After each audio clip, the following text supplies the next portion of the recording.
Hello students. आज हम पढ़ेंगे क्लास 9 का साइंस का chapter 2 is matter around us. इसमें हमने पिछले लेक्चर में पढ़ लिया था इंट्रोडक्शन, मिक्सचर और सॉल्यूशन। और आज हम पढ़ेंगे separating the compound of a mixture, physical and chemical changes और टाइप ऑफ प्योर सब्सटेंस। पहले पढ़ते हैं हम separating the component of mixture. अब डिफरेंट मेथड होती है सेपरेशन की, कि दो कंपोनेंट अगर मिक्स है तो उसको अलग अलग, एक मिक्सचर के अलग अलग कंपोनेंट करने की कई सारी मेथड्स होती है। अगर हेट्रोजीनियस मिक्सचर है कोई, तो वो आपके फिजिकल मेथड से भी अलग हो जाता है, जैसे हैंड पिकिंग, सीविंग, फिल्ट्रेशन, इनसे भी अलग हो जाता है। तो हम इसके कई स्पेशल टाइप्स भी पढ़ेंगे। तो how we obtain coloured component dye from blue and black ink. जो ब्लू और ब्लैक इंक होती है वो डाइल्यूटेड होती है, मतलब थोड़ी लिक्विड ज़्यादा होती है। तो उसमें से हमको अगर कल डाई निकालना है तो हम कैसे निकालेंगे? तो हम एक बीकर लेंगे, उसमें वाटर कर भर देंगे, तो उसको हम हीट करेंगे, तो उसके ऊपर वॉच ग्लास पर उस इंक को डाल देंगे। तो ये हीट के कारण उसमें से जितने भी इंक में वोलेटाइल मटेरियल होंगे, यानी वाटर भी होगा, उसका बॉइलिंग पॉइंट पहले पहुंच जाएगा, तो वो उड़ जाएगा, इवेपोरेट हो जाएगा, और वहां पर इंक जो है वो गाढ़ी गाढ़ी रह जाएगी। और इसको हम डायरेक्ट हीट नहीं कर सकते, नहीं तो उसमें से इंक भी बहुत सारी उड़ जाएगी करके हम उसको वाटर के ऊपर रखते हैं, जिससे कि उसमें थोड़ी धीरे धीरे हीट लगे और पूरे सरफेस में सही तरीके से हीट पहुंचे। अब how we separate cream from milk. तो इसमें हमको सेंट्रीफ्यूगल फोर्स के कारण ये होता है। तो इसमें डेंसिटीज दोनों की अलग होती है, क्रीम और मिल्क की। जब हम इसको रोटेट करते हैं स्पीडली या मसते हैं इसको, तो इसका मिल्क जो है वो किनारे की ओर आ जाता है और जो क्रीम है वो ऊपर की ओर आने लगती है। तो इस तरीके से हम क्रीम और मिल्क को भी सेपरेट कर लेते हैं। नेक्स्ट है, हम दो इमिसिबल लिक्विड जो होते हैं उनको कैसे अलग करेंगे। तो इनकी भी डेंसिटीज अलग होती है। जैसे केरोसिन ऑयल और वाटर मिक्स ही नहीं होते कभी, तो इनको आप सेटल्ड करो पहले, सबसे पहले सेटल रहेंगे वो, तो उनके बीच में एक लेयर आ जाएगी। तो उसके बाद फिर नीचे से एक जो स्टॉप कॉक है, इसको आप ओपन कर दोगे तो धीरे धीरे करके जो वाटर है तो वो नीचे से निकल जाएगा। और जब जैसे ही केरोसिन आने वाला होगा तब आप स्टॉप कॉक को बंद कर दो, तो दोनों अलग अलग हो जाएंगे। अब हम सेपरेट करेंगे सॉल्ट और कम कैम्फोर, यानी कपूर भी कहते हैं जिसको हम। तो उसको हम यहाँ पर वॉच चाइना डिश पे रख लेंगे, और उसको जब हीट करेंगे तो सबसे पहले कपूर उड़ने लगेगा सॉल्ट का, क्योंकि बॉइलिंग ये मेल्टिंग पॉइंट ज़्यादा होगा। तो और कपूर वॉलेटाइल है, उसको अगर आप खुले में भी रख दोगे तो वो तो उड़ने लगता है। तो उसको ये जो फनल है इसको इन्वर्टेड करके रख दो, और ऊपर से कुछ कॉटन प्लग या कुछ भी कॉक लगा के रख दो। जब आप हीट करोगे तो जो कपूर होगा वो यहाँ से सब्लिमेशन होकर यहाँ पर चिपकने लगेगा, और उसके यहाँ पर कुछ वेपर्स होगी, और जो सॉल्ट है वो वहीं पर रह जाएगा। तो इस तरीके से वो भी सेपरेट हो जाएगा। अब डाई में जो है वो सिंगल कलर से है या और कोई कलर से मिलके बनी है, ये पता करने के लिए आप एक पेपर की, फिल्टर पेपर की स्ट्रिप लो। उसमें नीचे से कुछ सेंटीमीटर दूरी पर, 3 सेंटीमीटर दूरी पर एक पेंसिल से लाइन ड्रॉ कर लो। वहां पर उस इंक का एक स्पॉट डालिए, और पानी में उस इंक के स्पॉट के ऊपर तक के उस फिल्टर पेपर को डोब दीजिए। फिर वो धीरे धीरे करके, जब फिल्टर पेपर पानी खींचने लगेगा, तो वो धीरे धीरे करके पानी उस जो ये है पॉइंट जो रहेगा इंक का, उसको धीरे धीरे करके रिंज करने लगेगा, धुलने लगेगा वो। और जैसे जैसे वो धुलने लगेगा तो वो आपके कलर जो है वो सेपरेट होके दिखने लगेंगे आपको। और next, how separate mixture of two miscible liquid. तो मिसिबल लिक्विड मतलब जो आपस में अच्छे तरीके से घुल चुके हैं, उनको आप कैसे करेंगे? तो इनको करने के लिए आप डिस्टिलेशन प्रोसेस करते हो। डिस्टिलेशन प्रोसेस में ये दोनों के बॉइलिंग पॉइंट अगर अलग अलग है, तो वो पहले जिसका बॉइलिंग पॉइंट रीच कर जाएगा वो वेपर बन जाएगा, और वो यहाँ पे आ जाएगा। और उसके बाद फिर ये इस तरफ जाकर ये कंडेंसर जो है, वाटर कंडेंसर, तो यहाँ पे ठंडा हो जाएगा, और यहाँ पर फिर वो अपना लिक्विड स्टेट फिर से एक्वायर कर लेंगे। तो और यहाँ पर जो पहला बीकर था, वहां पर पहले से ही अपना पहला वाला कंपोनेंट है जिसका बॉइलिंग पॉइंट ज्यादा था।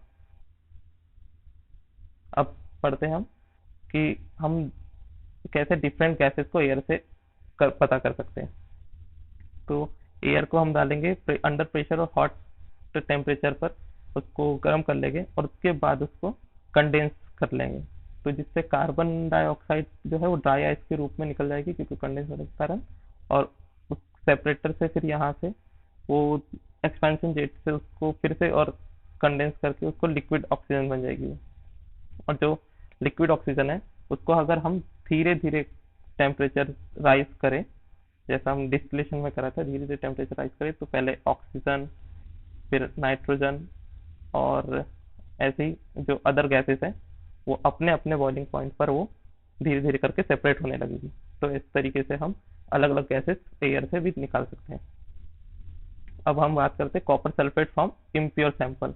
अब पानी में, जो हमारे घर में पानी आता है, उसमें भी कॉपर सल्फेट या ऐसे कुछ इम्प्योरिटीज होती है। तो उसके लिए हम रिजर्वायर से वाटर आता है, वो सेडिमेंटेशन टैंक में होता है। सेडिमेंटेशन टैंक में ये होता है कि जो पार्टिकल भारी होते हैं, हैवी पार्टिकल्स होते हैं, वो नीचे सेटल डाउन हो जाते हैं उस टैंक के। और फिर आता है लोडिंग टैंक। लोडिंग टैंक में यही वाला, फिर उसके बाद जो उससे ज़्यादा साफ जो पानी है वो यहाँ पर आता है लोडिंग टैंक पर। लोडिंग टैंक में जो ऊपर तैर रहे होते हैं वो वाले पार्ट, वो वाला जो इम्प्योरिटीज होती है उसको अलग कर देते हैं। और उसके बाद फिर ये जो होता है फिल्ट्रेशन टैंक। फिल्ट्रेशन टैंक में ऊपर में हम फाइन सैंड रखते हैं, उसके नीचे जस्ट ग्रेवल रखते हैं, और सबसे नीचे कोर्स ग्रेवल, मतलब पहले पतले, मतलब बारीक, उससे मोटा, फिर सबसे मोटा, फिर वाटर यहाँ से जाता है तो ये भी फिल्ट्रेट हो जाता है। और उसके बाद फिर उस पानी का हम क्लोरिनेशन करके या उसमें फिटकरी मिला के फिर हमारे घरों पे आता है। अब हम पढ़ेंगे फिजिकल एंड केमिकल चेंजेस। तो फिजिकल चेंजेस वो होते हैं जो जिसमें कलर से हो जाए, मेल्टिंग पॉइंट से, बॉइलिंग पॉइंट से, या उसकी स्टेट चेंजेस हो, तो ये फिजिकल चेंजेस होते हैं। मतलब जिसमें फिजिकल प्रॉपर्टी चेंजेस हो उसमें वो फिजिकल चेंजेस होता है। और जिसमें केमिकल प्रॉपर्टी चेंज हो वो केमिकल चेंजेस होता है। जैसे कंबशन, यानी लकड़ी को जला दोगे आप तो वो ये गैस बन जाएगी। तो यहाँ पे उसका फिजिकल चेंज तो हो रहा है, पर यहाँ पे उसका केमिकल चेंज भी जाएगा, क्योंकि लकड़ी पहले ये ऑर्गेनिक थी, जब उसको जला दी ऑर्गेनिक ही रहेगी, पर वो ऐश बन जाएगी। यहाँ पे फिर आयरन रस्टिंग होती है, जो आयरन में जंग लग जाता है, तो वो भी केमिकल चेंजेस के कारण होता है, ऑक्सीजन और मॉइस्चर के ये रिएक्शन के कारण। प्रोटीन बनाना, अब उसमें बैक्टीरिया होने लगते हैं अगर बनाना में, तो वो भी सड़ने गलने लगता है। और जो फायर वर्क्स होते हैं वो भी, उसमें भी ऑक्सीडेशन प्रोसेस के कारण वो जलता है और उसके बाद वो दिखता है आपको। अब pure types of pure substance, एक होता है एलिमेंट और दूसरा होता है कंपाउंड। अब हम पढ़ेंगे एलिमेंट्स के बारे में। एलिमेंट वो होते हैं जिसको आप सिंपल इंडिविजुअल ही होता है वो, और उसको आप सिंपल और सब्सटेंस में ब्रेक डाउन नहीं कर सकते, वो होता है एलिमेंट। और एलिमेंट को हम तीन टाइप में डिवाइड किए हैं, मेटल, नॉन मेटल और मेटलॉइड। इनकी हम प्रॉपर्टीज पढ़ेंगे। मेटल जो होते हैं वो होते हैं शाइनी होते हैं, और हीट और इलेक्ट्रिसिटी के अच्छे कंडक्टर होते हैं। डक्टाइल होते हैं। डक्टाइल मतलब होता है कि उनको एक पतले वायर की तरीके से उनको आप शेप दे सकते हैं। मेलिएबल होते हैं। मेलिएबल मतलब उनको पतली शीट की तरह भी आप कर सकते हो, मेटल को बना सकते हो। सोनरस होते हैं, मतलब अगर उनको उनपे ये करे, दोनों को, दो मेटल को टकराए तो उनसे साउंड अच्छा आता है। और इसके एग्जांपल है गोल्ड, सिल्वर, कॉपर। और जो नॉन मेटल होते हैं वो पुअर कंडक्टर होते हैं हीट और इलेक्ट्रिसिटी के। ये शाइनी भी नहीं होते उतने, इनके कलर्स भी अलग अलग होते हैं। और ये जो मेटल्स होते हैं वो maximum grey, silver, yellowish type के होते हैं मेटल के, और इनके बहुत कलरफुल हो सकते हैं नॉन मेटल के। और ये मेलिएबल नहीं होते, ये शीट में ट्रांसफॉर्म नहीं हो पाते क्योंकि इनका टेम्परेचर, ये हीट कंडक्टर भी उतने अच्छे नहीं होते। और ये सोनरस भी नहीं होते। अब इसके एग्जांपल में आप गैसेस लिख सकते हो, मैक्सिमम हाइड्रोजन, ऑक्सीजन, आयोडीन वगैरह। और कुछ एलिमेंट जो होते हैं वो दोनों की प्रॉपर्टीज कंटेन करते हैं, मेटल और नॉन मेटल। इनको हम कहते हैं मेटलॉइड। इसके लिए आता है आपका एग्जांपल आते हैं सिलिकॉन, बोरॉन, जर्मेनियम एक्सेट्रा। अब कंपाउंड पढ़ते हैं हम। कंपाउंड जो ऐसे होते हैं जो दो और दो से अधिक एलिमेंट से मिलकर बनते हैं, लेकिन एक फिक्स्ड प्रोपोर्शन में। कि जैसे आपका ब्रास जो बनता है वो 30% जिंक से और 70% कॉपर से बनता है। तो ये हो गया, कंपाउंड हो जाते हैं।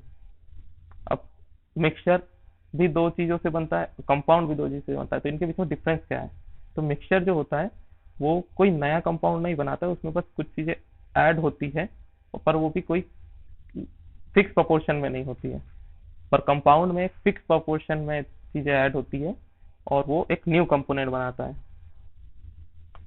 इसमें मिक्सचर में वेरिएबल कंपोनेंट कंपोजिशन हो सकते हैं, पर इसका एकदम फिक्स कंपोजिशन होता है जैसे मैंने बताया। और जो इसकी प्रॉपर्टीज होती है वो इसके कंस्टिट्यूएंट के ऊपर डिपेंड करती है, और ये इसके दो कंपोनेंट, दो एलिमेंट मिलने के बाद इसकी प्रॉपर्टीज उनसे अलग भी हो सकती है कंपाउंड की। और अब बात करते हैं कि ये जो फिजिकल तरीके से ये आराम से चेंज हो जाते हैं मिक्सचर, कोई भी फिजिकल प्रॉपर्टी जैसे हम कुछ भी मिलाते हैं तो वो अलग अलग हो जाएंगे।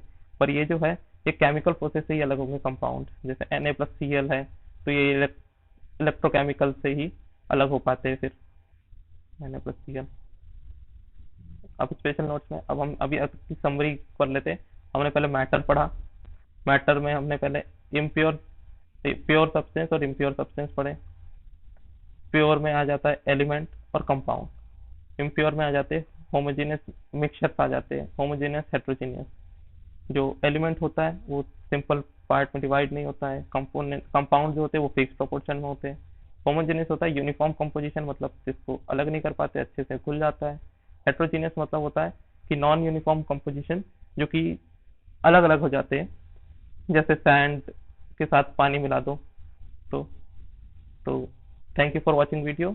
अगर आपको इस लेक्चर से कोई भी डाउट हो तो आप नीचे कमेंट सेक्शन और या फिर हमारे टेलीग्राम ग्रुप में ज्वाइन होकर पूछ सकते हैं, और लिंक डिस्क्रिप्शन में है। अगर आपको और भी कोई किसी भी सब्जेक्ट के डाउट हो तो आप टेलीग्राम ग्रुप में फोटो उस क्वेश्चन की या उस लिख कर आप वहाँ पे भेज सकते हैं, आपको हम जल्दी से जल्दी सॉल्यूशन प्रोवाइड कराने की कोशिश करेंगे। तो कि जब तक कीप लर्निंग कीप वॉचिंग।